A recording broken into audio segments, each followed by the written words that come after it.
Bon, déjà, je me réjouis d'assister à cette cérémonie. Je suis accompagné de mes deux collègues maires, le maire de Popenguine qui nous a accueillis, mais également le maire de Yen. Et tous les deux m'ont fait l'honneur de parler à la presse. Tout à l'heure, c'est le maire de Popenguine qui a parlé à notre nom. C'est juste pour montrer les prémices d'une intercommunalité autour de l'activité portuaire. DP World nous avait associés dans le cadre d'un atelier de réflexion pour voir les pistes, n'est-ce pas, d'une action RSE orientée vers les jeunes, les femmes, mais également vers les populations au sens très large du terme. C'est à l'issue de cette rencontre que cette formation a été lancée, formation qui regroupe 150 femmes issues de nos trois collectivités territoriales.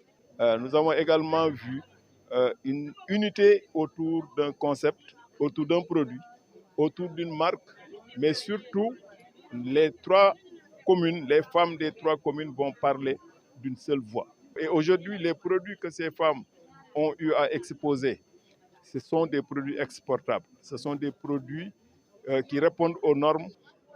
Tey jii li ñu gis mbégte lañ ci am mbégte bi nag li ko indi mooy DP World daf ñu teel a associé ci xalaat yi defoon benn atelier bu mag laaj femmes yi laaj jeunes yi lan ngeen bëgg ñu defal leen ci loolu la ñu jukki tey tàmbali benn formation boo xamante ne bu mucc ayib formé nañu lu mat téeméer ak juróom fukki jigéen yu jóge ci ñetti communes yi ñu formé leen ci ni ñuy defaree saabu bu mucc ayib ni ñuy defaree détergent waaye li ci ëpp solo tamit ci formation boobu jàngal nañ leen nu ñuy gérer koppar jàngal leen également ba egg ci trouver même benn marque boo xamante ne muy marque Bambulaan bi nga xamante ne moom mooy marque bi nga xamante ne mooy daggalee loolu yëpp yemuñu ci fexe nañ ba femmes yi tey incha allahu ci diir bu gàtt dinañ am benn union boo xamante ne ñoom ñëpp ci benn kàddu la ñuy waxee comme ñun ñetti maires yi ni ñuy waxee ci benn kàddu.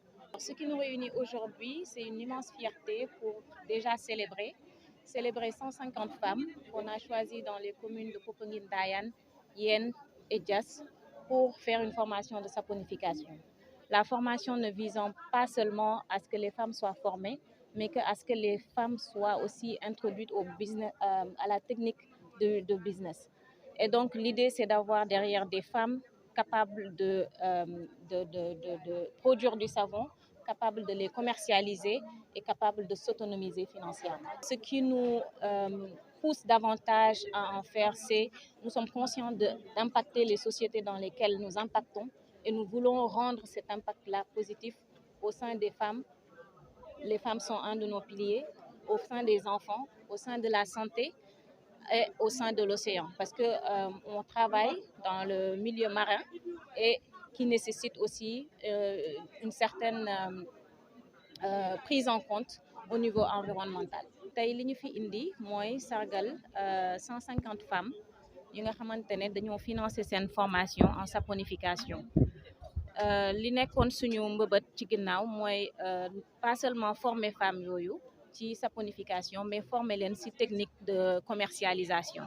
Femmes yi léegi après cette formation ñoom léegi am nañu marque constitué wu nañu en fédération ñu ngi ci yoonu constitué wu en fédération pour am benn marque pour wax pour ñoom ñëpp muy commune Popenguine Dayan muy commune Yen Toubab Dialaw ak commune Diass. ñoom léegi ñu ngi produire du savon liquide, du savon bar ak ay détergents yu nga xamante ne ñun suñu bopp mën nañ ko utiliser chaque jour. Et lu ñu mbëbatoon aussi si à travers projet de développement durable yi mooy ñu autonomiser financièrement ay femmes bu nga xamante ne ñoom dañuy mënal seen bopp, parce que dañoo conscient que ni port bi ñuy ñëw di sanc fii day am impact sur leur vie, et donc ñun dañoo bëgg mu am impact bu positif si ñoom, si seen njaboot, si seen ëllëg. Que nous travaillons avec les produits locaux, que ce soit les produits cosmétiques, mais également tous les programmes autour de la saponification, évidemment.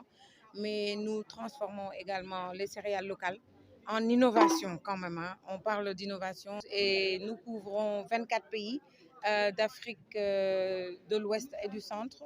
Et nous travaillons avec le secteur privé comme Dubai Port World, DP World ou Eiffage et d'autres. Et nous nous travaillons également avec les institutions internationales, beaucoup avec ONU Femmes, beaucoup avec UNFPA, beaucoup avec le FIDA, le Fonds international de développement agricole. Bamboulan tourne autour de 6 produits.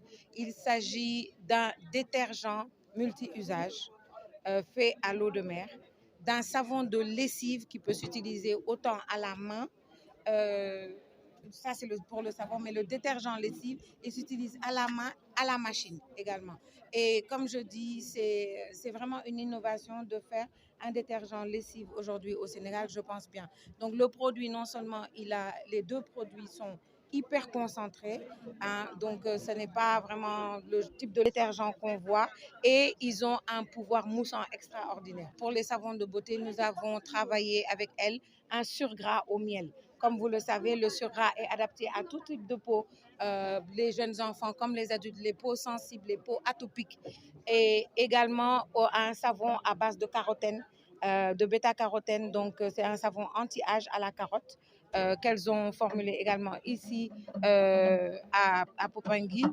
ñuy dem nag ci ay dëkk yu bari di former ci wàllum lekk transformation, ci wàllum lekk, ci wàllum naan, ci wàllum yàpp, dagg yàpp ak yooyu nan lañ koy defee, ci wàllum pour que nga mun ko jaay ci normes yi, waaye itam ci wàllu cosmétique détergent. waaw parce que bi ñu dee defar produit yi nga xamante ne moom la ñu génnee ko ci marque Bamboulan, ñu génnee ci juróom-benni produit. parce que DP World dafa ne bi mu ñuy woo dafa ne ñoom vraiment lu professionnel la ñu bëgguñu loo xamante ne dañ ko saax-saaxee ñu am turu formation te du formation. donc lii dañ ko dugal laboratoire ñu saytu ko bu si nekk ñu génnee te formule bii ñu leen jox ñoo ko moom, keneen du ko fi am ci Sénégal. keneen ku ñëw ci formation nag laneen lañ lay jàngal mais duñ la jàngal exactement bi. mention spéciale à DP World waaye mention spéciale à ses collaborateurs ak collaboratrices ndax nag bureau yi sori na mais ñoom jege nañ ñu parce que biñ ñëwee installé ñun tiitoon nañu ragaloon nañu parce que ñun suñu activité principale pêche la woon. mais yàlla def na ñi nga xamante ne ñoom lañu àndal yebal leen su ñun ñu di ñu orienté fekk nañu organiser woon mais dañoo yokk organisation bi ba tey jii ñu mën a taxaw ma benn nit rek mën a wax ci kàddu jigéen ñëpp. bu njëkk organisation bu ne di nga ko présidente ba kon tey nga xam ne changement am na tey nag li ñuy xaar si suñu bés bi muy Bamboulan bi tey jii génn mu nekk loo xamante ne lii dafay wër international lay nekk. parce que nag dañoo innové ñu am maîtresse bu ñu wax bu ñu jàngal mu innové indi ñu produit boo xam ne bi kenn def ko ci Sénégal.